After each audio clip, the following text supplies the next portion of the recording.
Hello everybody, we just arrived in Salai campsite. With me is Lina. We rode together with Ken, Ed and Elvin. Say hi to our Hi everyone, so what do you pack? What do I pack? This time for riding the Americas, no luxury because I got a complimentary free box from BMW Singapore. 31-liter Touartex, thanks to Mr. Antor from BMW.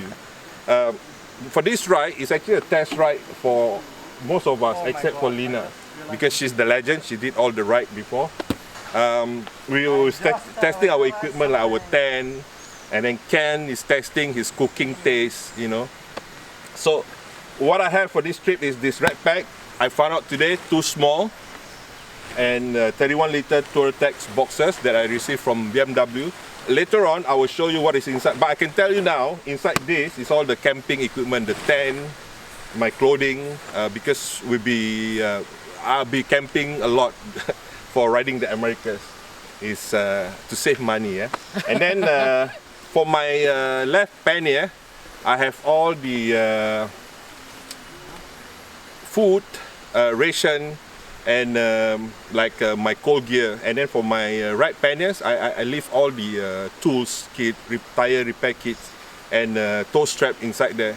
So more or less I have enough, just enough, no space for luxury. What do you think? What do you do for your last trip? What do you carry? What do I carry? Yeah, Lina has got experience. It's good to have her to give comment. Yeah. Come nearer. What do you carry? I've seen your video. You carry like stuff, big stuff. Is that for charity? Which one? The Laos, I think. Oh, yeah, that one is for charity. But then if I go on camping trip, all the camping stuff, I don't cook.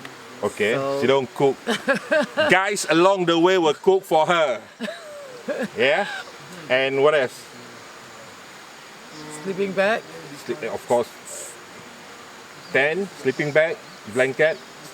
Self-inflate mattress, no blanket. Self-inflate mattress, you see, that is luxury. Self-inflate mattress to me is luxury. Alright, yeah, for me, I brought myself MSR tent given by Candice's husband, a brand new one. I brought it to Norway but only use it 3 times. It's too cold to camp. And Elvin passed me his safari bed, or you call it cot. It's quite light and compact, and I'm using the Helinox chair from Tough Dog. Tough Dog was a previous friend of mine that I interviewed on episode 5. Yeah, or episode 5. So later on, when I set up everything, I'll get Lina to help me to video it while I'll do the talking. That's it. So this is a setup. I'll do a 360 view on this bike that I'm going to use for riding the Americas, and I'll see you in a bit, okay? I'll set up my tent. Thank you very much. Say bye. Bye. Bye. Hi, I'm Ed. I ride a KTM 1290 Adventure R. It's a good bike. I plan to ride this year the Kathmandu-Tibet border. Hopefully after that take a short break and do Mongolia-Russia border, and then have a longer break. 2020 I plan to do Singapore-Pakistan. I'm Ken and I'm riding from Singapore to Netherlands. Going through obviously Thailand, then followed by Myanmar, India, Pakistan. Then Pakistan, I'm going up to Central Asia, and then loop back down to Iran, followed by Turkey. Then Turkey down to the Greece, then going through Balkans and West Europe. Hi, my name's Elvin, and I'm here for the companionship this weekend. I do enjoy traveling to places and going camping, but I guess you can say this is the furthest I've been, Salai. You got to show me love. Right now I can. I'm still able to ride a motorcycle. Life is short, and I feel most importantly that nothing worth doing is ever easy. I think doing a high altitude riding is also a major draw for me because it's very different from the normal mountaineering stuff that I do. I'm actually obsessed with the Himalayan region of huge big mountains. So I club it as a rider or an adventure guy. I club it together with my rides. One of the reasons is because I am not allowed to climb or summit huge mountains, which is also my interest.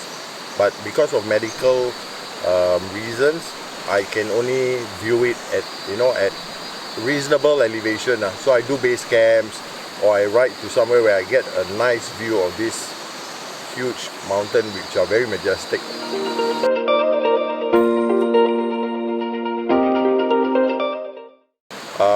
But I would like to emphasize more on having a good rest.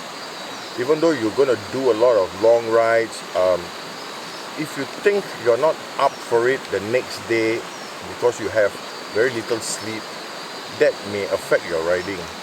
And that's where you tend to lose your reflexes, you tend to focus less, and if I could say, shit happens very quickly at times like that, Yeah. So good rest, ample of good nutrients, food if you can afford, sleep well, and check your bikes before you leave. Don't lose any, keep any loose ends, tighten everything as possible. If possible, every morning spend about a good 10 to 15 minutes, just walk around your bike, check your loose nuts, your chain tension especially, then you'll be good. And most important is enjoy your ride. Don't take it as a chore, then you'll be fine. I think when it comes to safety, I think it's more on the other hand. I think traveling with an open mind is more important than being too too protective over yourself, because everything in Singapore has been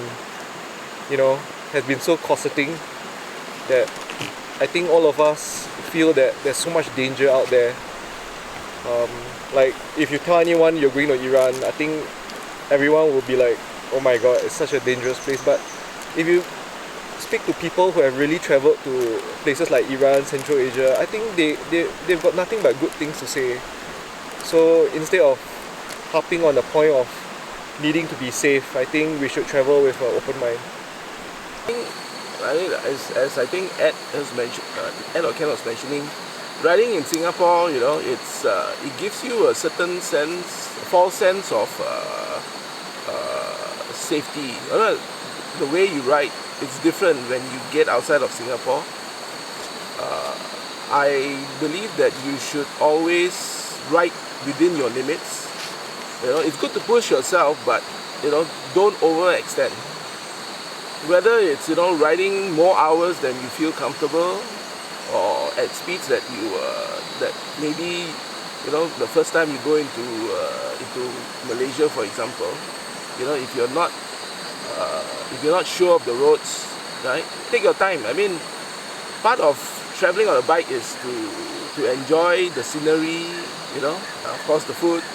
You get to experience things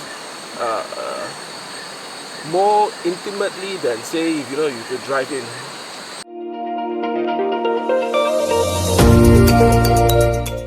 How I work is I look at the days that I'm going to travel on the bike, and then I work backwards with my calculation that how much the essentials will probably cost me, and then I fix a fixed budget for my daily expenses. So whatever I fix, I try to stay as disciplined as possible and live within that means. If it's meant to go with a very tight budget for my daily expenses and rough it out, I'll just deal with it. That brings to why I like to go off-road a little bit and camp my tent, because I don't have to spend so much, or I cook myself and eat easy meals.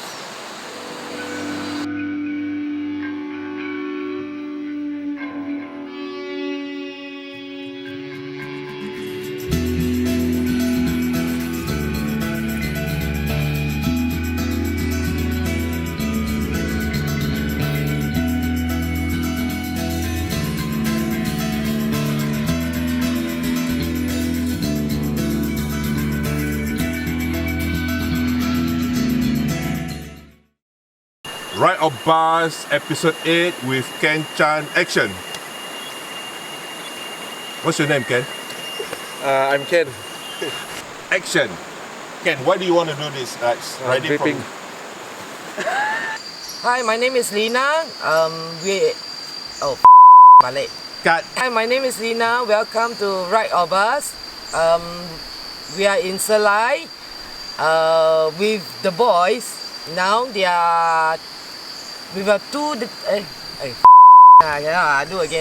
Yeah, take your time. Are we ready? Also adjusting the light.